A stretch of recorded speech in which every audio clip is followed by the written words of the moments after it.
Yep. I think it's a matter of having confidence that is in your peers, that they will do right by you to ensure your safety and security while you're sleeping at night, for example. With that said, Good evening. They wouldn't give me a table because I answered Mr. Corvington here, and he bought me this pretty new jacket, and he wanted all of you to see it, so that's why I'm sitting out here in the open. My name is Ken Harnack. I'm the Assistant Director. I'm over the field operations for the Department of Public Safety and Security Services. Basically, I'm over all the uniformed officers here on campus. I came here in June of 2010. Prior to doing that, I spent 30 years with the St. Louis Metropolitan Police Department, and was basically homicide investigator with them, patrol officer. My last 10 years was spent with the K-9 Division and the SWAT unit with St. Louis City.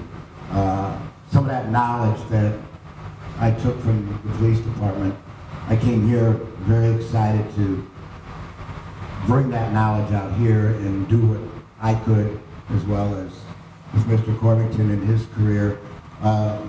There's almost 60 years of police experience here that is being applied to all of your safety. And just to expand a little bit on what Mr. Corvington said about it's a team effort. I'm going to pose something to all of you. Last year, we had over 12 burglaries on this campus. They weren't nobody here at this panel's fault. I'm actually going to be somewhat pompous of this and say they're actually the students' fault. Can anybody tell me why that is? So every single burglary that we handled on this campus last year was because a student left the door open. There was not a single burglary on this campus that was forced entry. Every one of them was because a student, even if it was just to do laundry. And my point is this. My point is, as Mr. Corvington indicated, it's a combined effort. It's part of your effort just as much as it's part of ours. And what I'm asking you is for your assistance in helping us make it a safer place by doing something simple like locking a door, or walking with a friend, or calling somebody and saying, hey, I'm here, I'll be there in a few minutes. Does everybody understand the point I'm trying to make with that? I think if we do that all together, it's going to be a much safer place. I'm very confident in how safe it is now, and I think we can make it that much better. So in saying that, I will pass the mic on.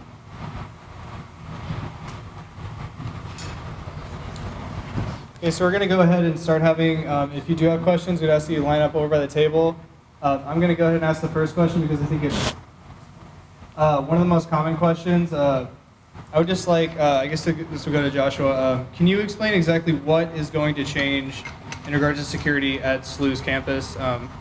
You know, what are we going to add? What are we going to take away? Just kind of point blank, you know, what's going to be different? I'm going to let Mr. Corvington talk about the new communication center, because I think that's some of the enhancements. Some of the shifts that are going to happen in housing residence life. Grease and Reinhardt Hall will be, they will definitely still have front desk coverage 24 hours a day. Grease being a dining area, and their desk down here is the one that will be open. We know that people can access this space throughout the day for meals, and so we want to make sure that since this has public access, that we have coverage there as well as over in Reinhardt Hall. We are going to maintain desk operations for the other buildings from the hours of 5 p.m. to 9 a.m. They'll be covered by student staff. They'll be trained with the collaboration of Housing Residence Life and DPS, and so we're going to work on that early spring. So right now, as of last Friday, some of our desk workers put in their intents for those who are going to stay on staff, and then we're going to start our hiring process this week and next week, and so that should be actually posted on CareerLink, so folks should be able to apply for those positions. Again, we're returning back to a model that we had before. Centrally, we're going to have a staff person. We're actually going to have a couple staff people who oversee taking care of the rest of the daytime hour needs. I mean, your regular basic services that you need that are covered by your desk operations will be handled centrally, and so we're going to work with SGA, RHA, and other folks to come up with a communication plan for that and to figure out the best way for students to understand exactly how to get a hold of that support during the daytime hours. So we want to definitely get your input on that, and hopefully we believe that that will cover any of the daytime operational needs. And the last thing I'll add to is that kind of transition on to Mr. Corvington is that we have a good relationship. Actually, we have a great relationship with Department of Public Safety and Security Services, and so we're going to maintain that relationship. In fact, we're going to have, increased officer presence within the halls throughout the day on their beats, and so that's going to be a really good thing as far as having some visibility. And then after hours, I know there'll be continued relationships with officers and with our staff, and so, for instance, if an RA is on duty and they're doing rounds, there's a chance that officers occasionally will go on rounds with RAs, so that hopefully there'll be a regular presence within your communities, and you'll get a chance to actually get to know them as people as well as officers, and they'll get a chance to know you as well. So we think that through those things that we are providing, there'll be some really positive ways in which we look out for your security. And now I'm going to pass it on to Mr. Corvington and talk about some of the other additions. As Josh just mentioned, we will have officers. I know Kent will love to speak to this. Spend a lot more time in the residence halls. And it shouldn't be viewed as officers coming in to inspect. Basically, they truly want to establish a relationship with the students to the extent that the students will allow them to. You'll find them most visibly in the lobby areas, but on occasion they will patrol the halls in the company of a member of pro staff. With respect to the new communications center, that will be at Wool Hall, and I would invite anyone to come by there at any time to visit the new space. As I mentioned, the 500 existing cameras are not networked to any location right now. In January, they will be. In addition to that, we are finalizing a proposal, which is yet to be funded, although I'm very optimistic, to install an additional 111 cameras around campus. These are external cameras that will have views of pedestrian walkways, parking lots, and so forth. What we want to establish, and this is something that we've been working on, particularly with our communication with Res Life, and that we don't want DPS to be seen as just a policing figure. It's Department of Public Safety and Security Services. We're there to service you as well. And basically what we're going to do is we're going to do a community-oriented policing program to where we're going to have specific officers will be assigned to specific halls. They will create a rapport with those members in those halls. And if you have questions or concerns, you can bring them to them officers. If the officer can handle it at that level, he will or she will. If not, if it needs to go a step up, we have Sergeant Signorino, who's our crime specialist. They'll go to him. If he can't address the issue, I will. So that's one of the programs that we're going to implement there. And we have tried to increase as much visibility as we can. Particularly one thing that we just recently did is we looked at our day watch, we looked at our afternoon watch, and we looked at our night watch. And yes, there's a lot of demand on days, but the crime isn't during the day, the crime is during the evening. So what we did is we readdressed our manpower, and we increased the manpower for the afternoon watch and the night watch. One of the great things about that is that gives us the additional bodies to put out here in the res halls during the evening time to establish this communication with all of you. Recently, and I'll tell you right now, you can look at me as what you might consider the bad guy, as I'm the one that went to Mr. Corvington, and he went through the chain and asked if we could introduce the SLMPD with alcohol enforcement. Today I was reading a comment that was put through that said, why doesn't Department of Public Safety spend more time protecting us than policing us for having alcohol? Well, actually, we are protecting you. we're bringing more people out on the campus. Yes, they have a job to do, but that job is for your protection and to make it a safer place for you. So I hope you all understand what we're trying to do there as well.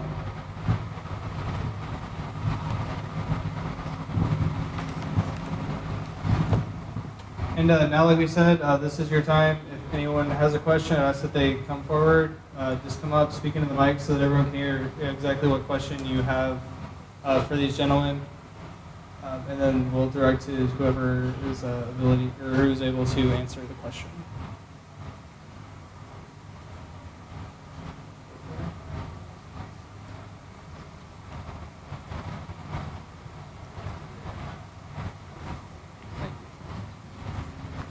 Hello, my name is Michael McFadden. I am a member of Alpha Delta Gamma fraternity here on campus. My question surrounds the access to our chapter rooms in DMAT Hall. Currently, we've been asked to pay either $375 for a keypad to be installed or $50 to have a second copy of the key made. This seems unreasonable to me. 17% of this campus is Greek, and we feel overlooked and underrepresented. There are much cheaper solutions to this problem. I was hoping we could enter into a discussion about those. Yeah, absolutely. I'm not quite familiar with where the bids came for, or the estimates came for that, so maybe we can work together and talk with facility services and see if there are any other options. I know as an institution, we like to get quality items, but we don't want to spend, it's our goal to be financially responsible as well, so I think we can work together on that. I'm a part of that 70% Greek on this campus, just to let you know. So I definitely have an affinity towards Greek groups, and I'm a full supporter. So yeah, what I will do is I would just welcome you to come. Joshua would just come stop by and see me, or contact my office, and we can set some time to talk. And I work closely with Todd Foley as well. And so if there's anything that we could do to at least figure out what the answers are to that question, I think I'd be more than willing and happy to work with you on that. Thank you. You're welcome. Anyone else have a question?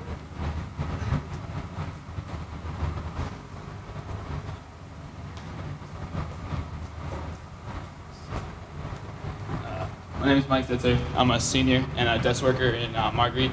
And my question just kind of concerns why the change now, not last semester, or the beginning of this semester, or next semester, when you have desk workers who are federal work study and rely on the money they're getting, and took the job based on the 7 to 11 hours, and now are basically being told you have a choice to stay at these hours or leave, but there's not an opportunity to get another on-campus position because those are all filled at the beginning of the semester.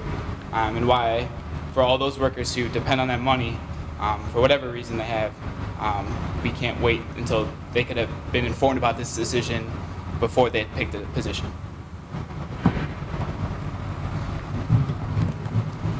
I think the timing really has to do with when the new communication system is going to be up and running. So, it's not a coincidence. It links up with the time when the new systems are up and running. I don't think it's an accurate statement to say that all the work study positions on campus are filled. What I would offer is if a student has work study and isn't able to fulfill the hours that we have available, then I would say we'll work with you and try to identify an alternative opportunity. But I don't believe that all the work study positions are filled on campus, and that may be an impression that students have, but I don't believe that's true, and we certainly can look into that. Our folks in career services and our folks in financial services, student financial aid, can answer that question pretty quickly for us. So we got to get that answer, because I don't want there to be bad information out there either. And if I'm mistaken, then I need to correct that record as well. But I believe there are positions still open. Just to put another plug out there, we do have a position that we're hiring for during the daytime. It's not a desk position, but we have 40 hours to fill every week, and so folks who are looking for opportunities, especially those of you who are current desk workers, and that's an issue, please let me know, and we'll see what we can do there. Could that be information that's given? Could that be information that's given soon? Because I know a lot of buildings, DMAT lost 7 of their desk workers, Marguerite lost 4 of their desk workers because of the hours, and they don't know about these positions, and they think that, they tell us to apply in May for positions on campus. And our AHCs don't have an answer to that question either, so when we ask them, they don't have an answer. So if that information can be released, I think that'd be beneficial. So, thank you. Just to clarify as well, while I definitely understand the question at hand, which is the shift of the time, the availability of the shifts is going to be significantly different, right? Because we're flipping from daytime, the same 17 hours in daytime, we're flipping those to evening, the same amount of hours are available. Career Link, we just were able to get it online. Everything's been really kind of condensed, and so it's been a challenge for everybody involved in the situation. I can attest to that. But the truth of the matter is, we just got the green light on our Career Link at the end of the day. I was actually fiercely emailing favors over there with the director over there, and I was corrected and told that it's online. So that's online now. It just came online. The HCs, as far as them, not knowing, again, they have a limited window when they found out this information as well. So I apologize, for that for sure. I wish we could share that sooner, but it rolled out the way it needed to. We're really on a condensed timeline here.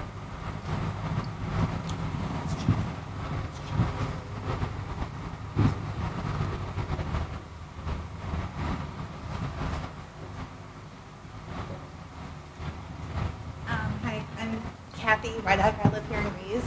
I was curious if you know, especially in Greece, and I guess Reiner, if this is going to affect the guest and/or visitation policies.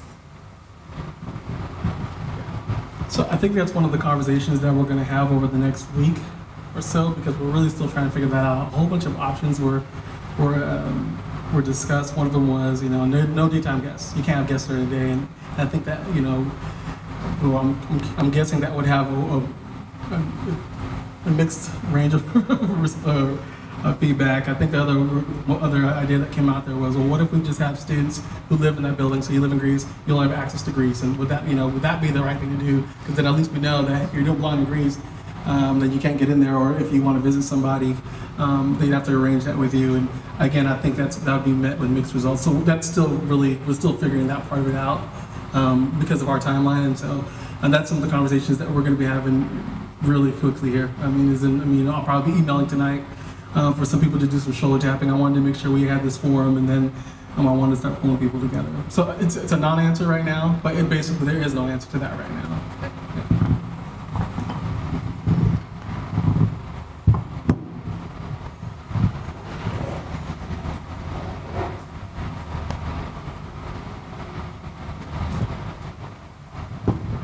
My name is Maggie Speckern, and I'm a desk worker at Fuse, but I live in Marquette, and I signed the form saying that I was returning, and I asked to switch to Marquette so that I don't have to walk over to Fuse. But what are you planning to do to kind of help the desk workers who do have to walk back and forth? What are you planning to do to keep them safe?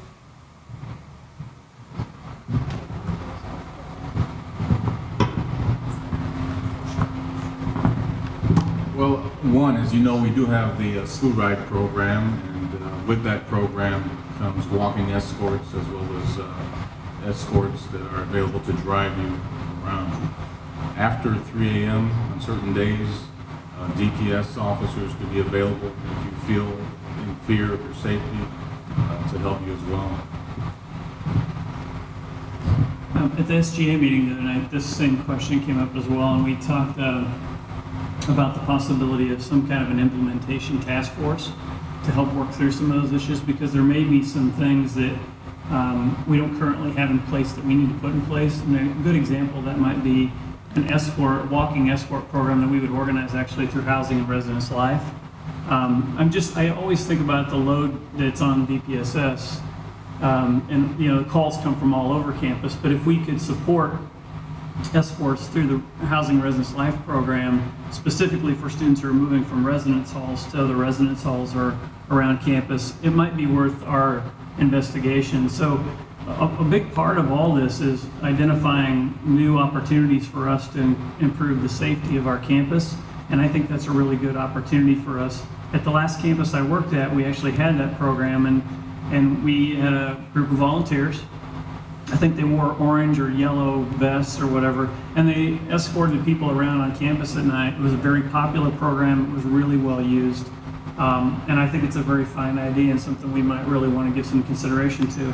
But the other piece, the other part of that is, I think Matt and I have talked a little bit about needing to appoint a group of people who can begin to help process through all these issues and deal with not just the communication of some of these things to students, but in some cases trying to figure out what's the best alternative. If we have options to address some of the issues, what's the best option for students? And I think that would involve housing and residence life staff. It would involve students, probably students from SGA and RHA as an example, but it could also involve RAs and desk workers and others, and certainly Department of Public Safety. My suggestion will be that we form that group pretty quickly and make a list of the issues and get started working on those as quickly as we can. I think for some things, the priority will be that we need to have them in place immediately. On other things, we may have a little bit more time to develop.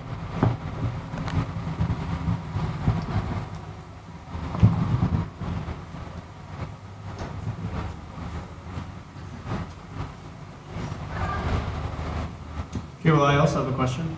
And I apologize if this was already mentioned while I was meeting with Mary real quick. I know some people have expressed concern that moving DPS from Duberg to the Wool Center would kind of negatively affect response times if you were to call from some part of campus. Could you address that real quick?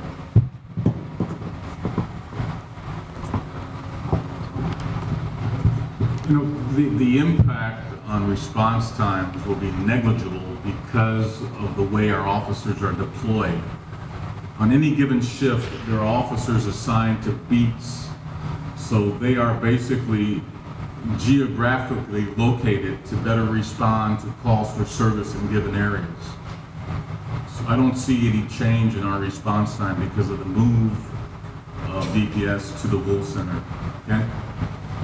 Not at all. There'll be no, that will have no type of adverse effect on our response time whatsoever. As a matter of fact, we're even discussing to where we're going to change a shift to where we're going to, because we have obligations obviously at the South Campus as well. Well, the South Campus isn't as busy in the evening hours as this end with the resident halls and so forth. We have Drummond Hall, which we close Drummond at 9 o'clock at night. Well, we're going to change our shift over there because normally that officer gets off at 9. What we're going to do with that officer now, just to bring an extra body over here on this campus, is that officer will close Drummond Hall at 9 o'clock and he'll immediately come over here and he's going to have a responsibility of walking just from Grease to Reiner for that extra 2 hours.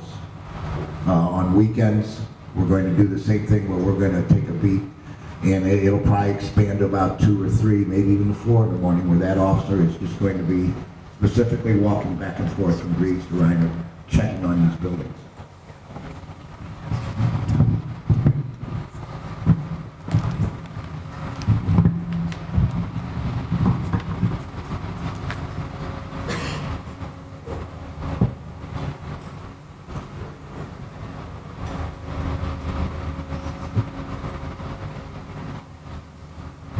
Hello. Oh, sorry. My name is Dylan Jones. Thank you again for coming to answer all our questions. I was at the SGA meeting last week. My mom tried, or both of my parents tried calling the Housing and Residence Life main office this week, and they weren't able to talk to anyone. So if anyone's parents of current students or people that just applied to come to SLU next year, that was December 1st to apply for scholarships, I'm guessing that's what it was. Who can they talk to? Who can they contact to ask any questions? So unfortunately, I'm not quite sure why your parents weren't able to get in contact with anybody, but your parents should be able to call. If it's a housing-related question, should be able to call 314-977-2811 anytime between 8:30 and 5 p.m. We have full staff and office assistants, and so there's always someone in that office. If anything, the only thing I can think of would be all the lines are busy because it has been a busy week with parent phone calls and with student phone calls regarding this recent announcement that was made last week. So that's the only thing I can think of as far as why parents did get through. But we also have an email address as well, reslife@slu.edu. That's checked by multiple people and forwarded on to appropriate people too for response as well.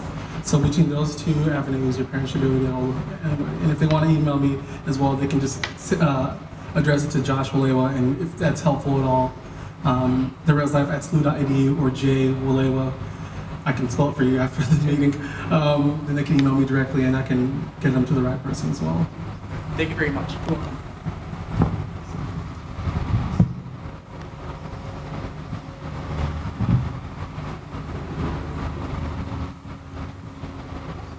I just had a question about lockout keys, and if there's not going to be any desk workers during the day, will we still be able to get a lockout key during those times? Yes. So that central staff person who's going to be the runner will be the person who helps people out with lockouts. So they should be trained on the same desk services as everybody else gets trained on this next spring in January, and so they'll be able to take care of that. There'll be contact information for that.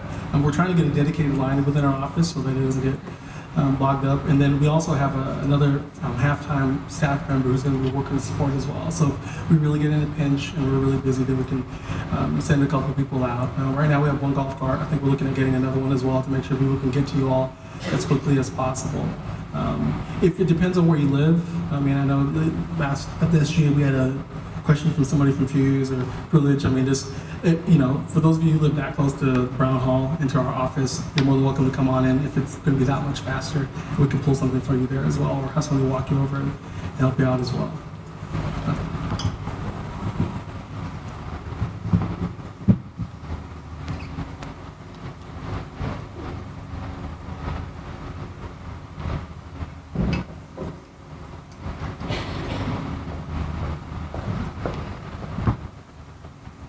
Hi everyone, I'm Rebecca. Okay, my question is regarding the use of cards. So from what I've heard, if your card needs new activation or you need to get a new card and you have to go to parking and card services, sometimes the activation of your card doesn't occur for 24 to 48 hours. What are you doing to address that issue? Like, how are students going to be able to get into the buildings that way? Again, I think that my immediate response, and again, we haven't had a chance to really get some feedback from y'all, but my immediate response is we're going to work with that central office person to help people out. I'm not sure why it would take 24 hours for the software to work like that, so I think that's something that we'll troubleshoot with parking and card services. I think, if you have any thoughts to that. You said 24 to 48 hours, you said? Yes. Okay. Yeah, so we'll have to look into that, because honestly, that sounds a little bit slow, and sounds really slow. So we'll have to look at that and figure that out. The other thing is, I know that there's been some concerns that were put out there as far as card swipe or card readers not working in general. And as soon as you hear something like that, please let my office know. I mean, if the swipe reader malfunctions, Parking and Card Services is committed to changing those out to proxy readers, which is a newer model as well. And so that would be very helpful. We can get those changed out for you as well. So, but we're going to look into that whole 24 to 48 hour issue and see what we can do about that.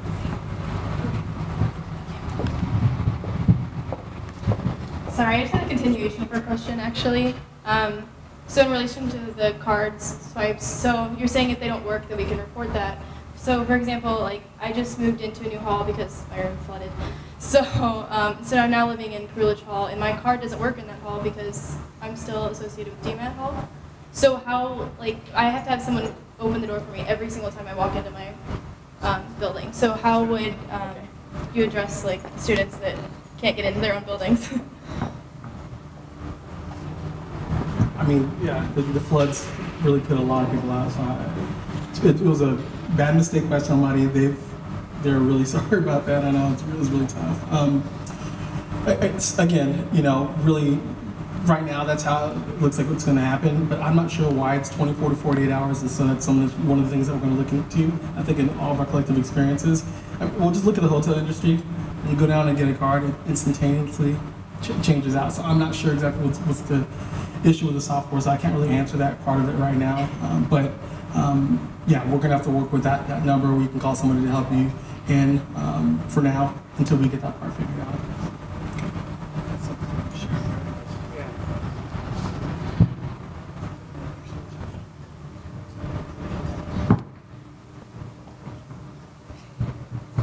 I'm Caitlin Lavender. I live over in Marquette Towers East, and that's an iffy power grid over there, that east-west Grand Forest Tower. And so I'm kind of wondering, the power might go out at 9 a.m., might go out at 10 p.m., and kind of what can be done to make sure that the building is safe, so students can still come and go if you need to get something out of your room when power's out, but that no one's just wandering in off the street if you don't have a desk worker.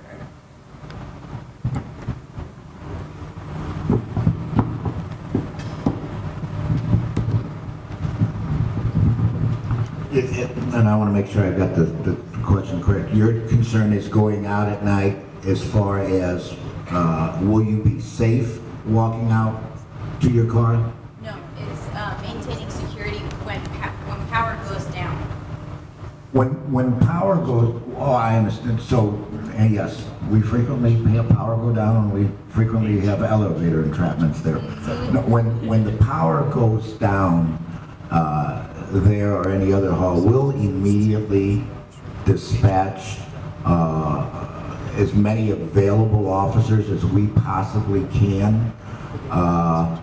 And one of the first things we try to immediately do is get an idea of how long the power will out. So in the event that we will have to call in additional officers, we will. Whenever we have a nighttime power outage, it's a high priority, and we try to saturate the area with as many DPS officers as we possibly can.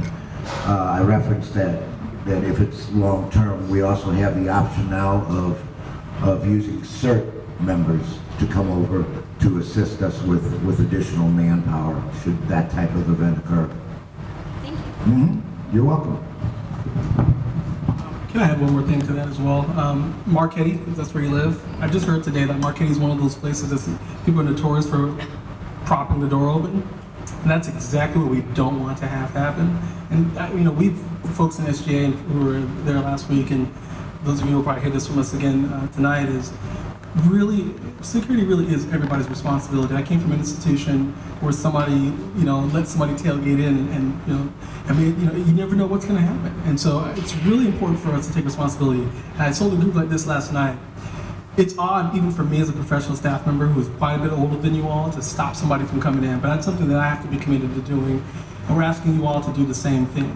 We're not asking for you to physically restrain anybody, but, most of us wore our name tags, publicly. I mean, you can see my name tag every day. If you see me, you see this. That might be a cultural shift here on campus as well. That might easily answer that question for you when you're having people come follow you behind you in the building.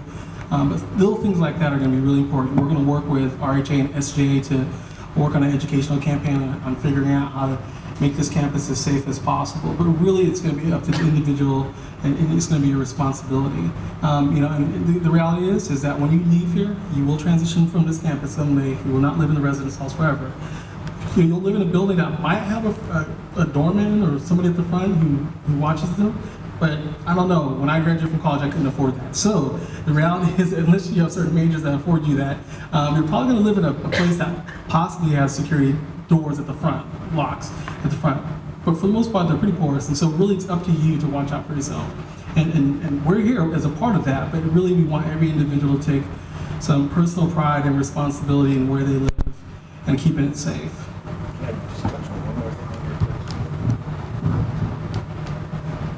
Just to touch a little bit more on that, and then we'll leave that alone. This is something that I addressed with my officers today at day watch, and I waited for the afternoon watch so I could address it with them, and it actually applies to all of you. And it doesn't matter if you're in the inner city, St. Louis University. It doesn't matter if you're out in a university that's surrounded by farm fields and pastures. We had the tragic incident last week where we had the Virginia Tech officer that was critically wounded. Hey, that man had no idea what was going to happen that day. And this is something that we all are victims of. The point is this, and I heard one of the news commentaries on CNN talk about it. What appears to be routine, and this is what I told my officers, what appears to be routine can turn into tragedy like that. And it goes for the same for you. You asked a question about walking to your car. That split second, just that simple walk to the car, could immediately turn into tragedy. And this is something that you all also have to think about. And it applies to the officers, it applies to all of you. You've got to think about it. I, as a policeman, I'll be the first to admit, I truly had 9 lives because I got very routine and I had many experiences that woke me up. I hope none of you ever have to experience that, but always keep that in mind, that a routine event can immediately turn into tragedy.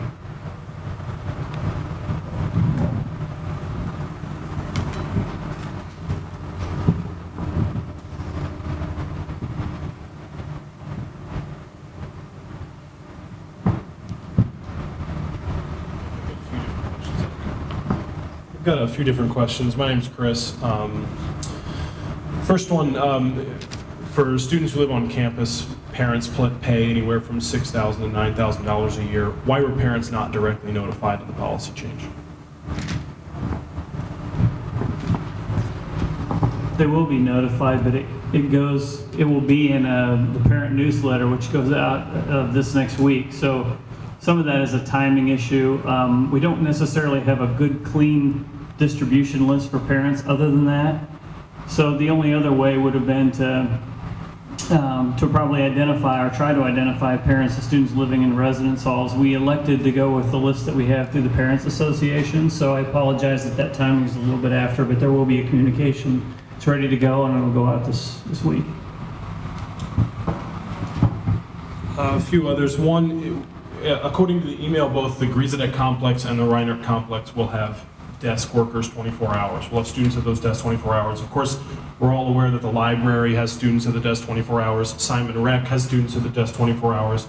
Why do those facilities get higher priority on the security list than those of our students who live in Fuse and in Marquette and in DMAT and those other buildings? Why is it that we're more concerned about protecting the books in the library than we are about the students' homes in those buildings?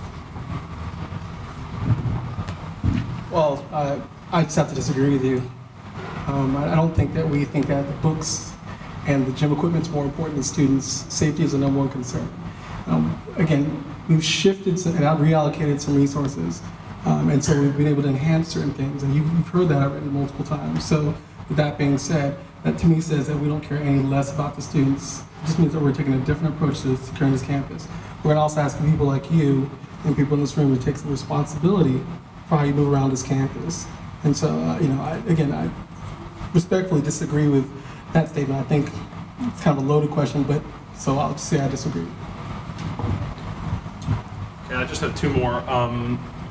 We mentioned, or you all mentioned some of the issues that still need to be worked out, a possible escort service, the lockout keys, whether or not it takes cards 24 hours to update, visitation policies. These types of questions that students are now raising appropriately, these types of issues that need to be worked out. It was also mentioned earlier that we expect a shared responsibility for safety and security on campus, shared between students and administrators and DPS and things like that. And it's my understanding there also should be a shared responsibility for decision making on this campus. Were students consulted at all before this decision was made, and if so, specifically, which students and through what organizations? No, I think that's fair. I think it is fair criticism that students weren't consulted as early as they should have been in the process, and that probably falls on my shoulders because I meet with Matt every week, and I certainly could have done a better job of making sure that Matt was informed. Some of the difficulty is that you know, the process sometimes for getting a decision made drags out a while, and sometimes time gets away from you, and it's difficult to know how much information to share when you don't have when you don't have a certainty about all the pieces of information. But regardless, I think we could have managed that process. I certainly could have managed that process better, and I don't. You know, that's not the fault of Housing and Residence Life. It's not the fault of the Department of Public Safety, if anybody, that falls at my feet.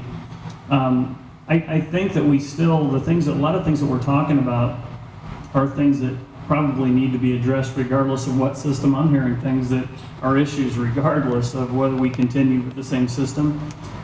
Sort of better late than never, I hope, is the answer, is that I think that we have time to still resolve a lot of the issues with student input. And you know, we could decide those things, but certainly we're not going to decide those things to the satisfaction of students if we don't involve them at this part in the process or at this stage.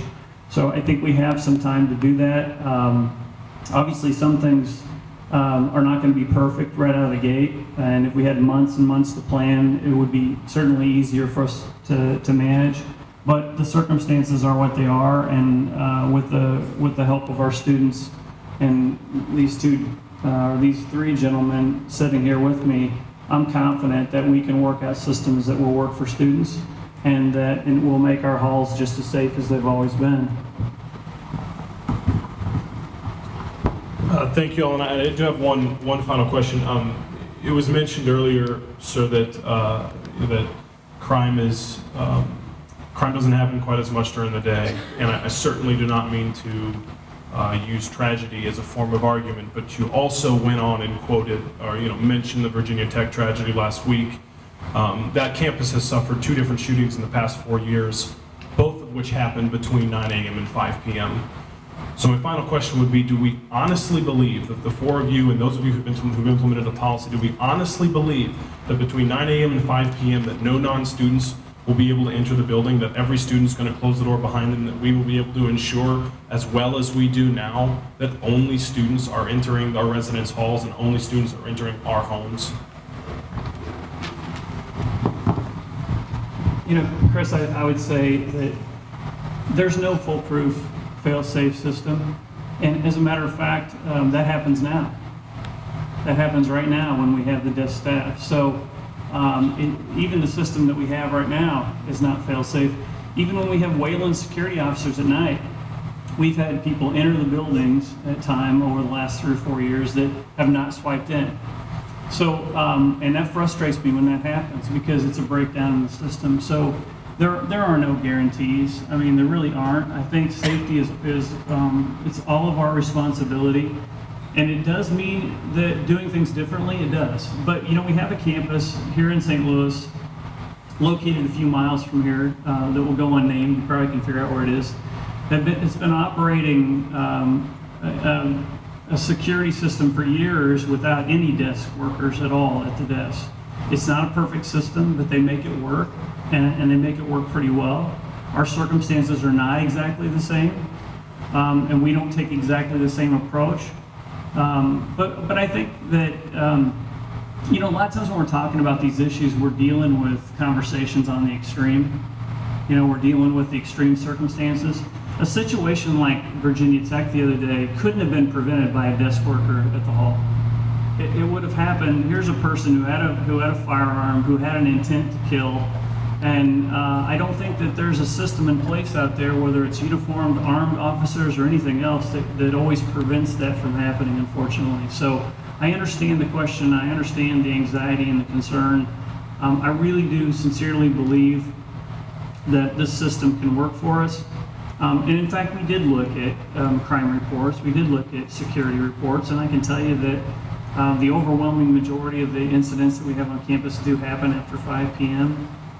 They do happen more so in the halls where we have 24/7 access. I don't know why that is. Maybe it's because probably 40% of our on-campus population lives in those halls. It might have something to do with their locations, where they're located.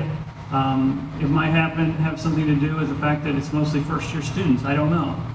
But I mean, the realities are that we did look carefully and we did try to operate. The reason that we're moving people around is that we're operating within the parameters of our current budget. You know, we're operating within those constraints. The money that we save from the Wayland security officers is going into to help support a 1.5, probably 1.5 plus $1 million investment in cameras and communications and security.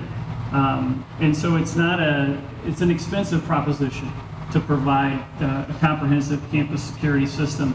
And there are trade-offs that have to get made, and we can all Monday morning quarterback about whether those are the right ones. But in fact, if we work together as a community, if we do neighborhood watch programs, if we really fully invest in community policing efforts, we'll be a safer campus than we would ever be with security officers staffing the residence halls. I believe that. Thank you, guys. Yeah, just kind of, I had a question that came up a moment ago, and I figured I'd go ahead and ask that. Just based on everything I'm hearing, it really seems like kind of the number one thing that you gentlemen feel needs to change is, I know a lot of people on SLU's campus just kind of walk around, we kind of treat it like the SLU campus is kind of like a bubble separated from the rest of St. Louis. We don't really treat it like we're in the middle of a very dangerous city, so people kind of walk around, they feel like they don't have to kind of think about that when they're watching people enter the halls, and they just kind of disregard some of that stuff because they know that there are safety measures in place. Do you gentlemen feel that that is kind of the main thing that needs to change, that we need to stop kind of moving around campus and kind of forgetting that we still need to be you know, being careful with kind of like our approach to being on campus and different things like that? I went to school at the University of Iowa in Iowa City, 10 school, college town. Definitely not St. Louis, not Midtown St. Louis, and crime happened there. We had murders in Iowa City in my time there, sexual assaults, burglaries, thefts. I mean, you know, that's a product of any environment that you're going to be at. I think again, but the other thing I would say is, in my experience, and Roland and Ken can speak to this as well as Kent, the crime that happens on campus oftentimes happens between students as well. So there's, when we keep pushing this idea about students taking responsibility, students having pride for what the SLU that they want to have, students taking ownership, that's a big part of that as well. Is, you know, how do you and your peers behave? How do you and your peers act? How do you and your peers take responsibility for your security with each other? And so I think that's all part of that conversation. You know, the way I'd answer that myself personally is, I think if any of us depend on somebody else to ensure our safety, that's a mistake. That we have to take responsibility ourselves. That doesn't mean that others don't contribute and don't help, and that the systems that we put in place are there to help supplement. We talk about a layered approach, and when we talk about a layered approach to security in the halls, we're talking about cameras outside, we're talking about a swipe through the door to get in, we're talking about cameras in the lobby, we're talking about another swipe to get through, most of the time the desk worker sitting at the desk. We're talking about multiple layers that rather than depending on one system. But again, the most important one of all is, you know, I used to, when I used to do training for RAs, I used to say, you know, when you're moving from building to building at night on duty or whatever, you should have your head on a swivel. You know, you should be paying attention to what's happening around you. And honestly, a lot of the crime that happens on campus really does happen because students neglect to protect themselves. A lot of the crime that happened in the villages, apartments a year or so ago were literally what Ken was saying, people just leaving their doors unlocked. And it's very difficult to help protect the safety of your belongings or the safety of your person if you aren't assuming some responsibility for that. That's all we're saying. We're not saying you're on an island, you're on your own. We're just saying it takes all of us, you know, in a community to contribute to a safe community. And this is an opportunity for us to really talk about that in a more serious way than we do when we simply depend on somebody else to make sure that nobody gets into our hall or that no one is up to no good. And I hope that that doesn't sound like passing the buck, because I don't mean it to. I just mean that it's a part of a larger equation.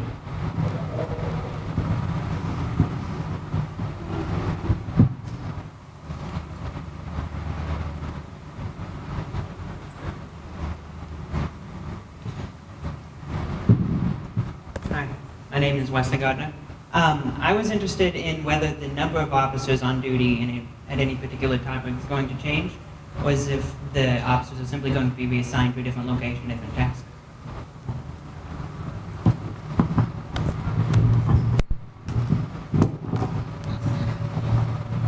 As far as the changes right now, and I'm happy to say that this is one of the first times I can tell you we are at full staffing. We have a lot amount of officers.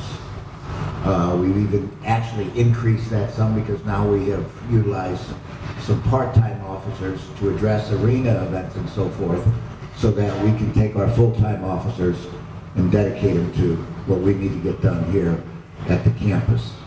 Right now, we have 28 officers working the day watch. And the reason there's a few more on the day watch is we have a few more fixed post responsibilities over on the South Campus. On the afternoon watch and on the night watch, we have 25 officers covering each shift. Obviously, there are days where recreation falls into that, and we take all of that into focus when we come up with our patrol strategies and that. But no, I am very comfortable with the complement of officers that we have right now, and particularly with what Mr. Corvington mentioned too, with the quality of officers that we've been hiring. Most of the officers that we've been hiring now are either ex-military. One of the things that we did is we went out to these different police academies, St. Charles, Jefferson County, and so forth. Hey, there's just not jobs out there for these kids right now that are graduating with these law enforcement hours and so forth, post hours. So now, why not bring them over here with us? So that's what we're doing.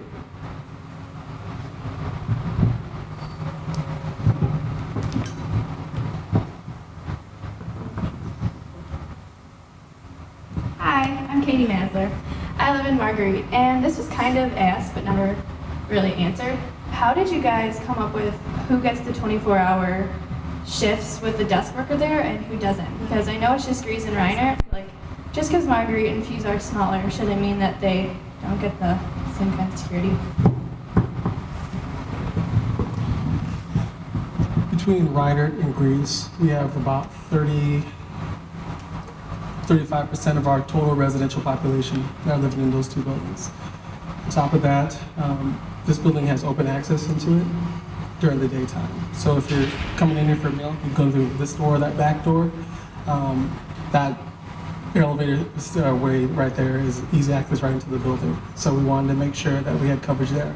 Reiner also offers dining services during the day as well. So we have all kinds of people coming in and out of that building. And so we wanted to make sure that we had coverage for that as well. So both of those buildings have easier access during the day to the public as well as large populations. So that's the reason why we focused in on those two buildings. If we could justify getting any money to cover any daytime hours, we're able to get it for those two. That's the answer.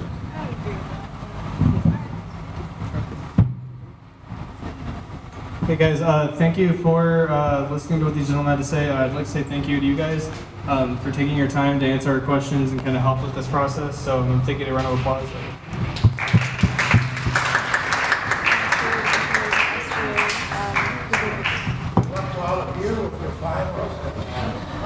Great holiday.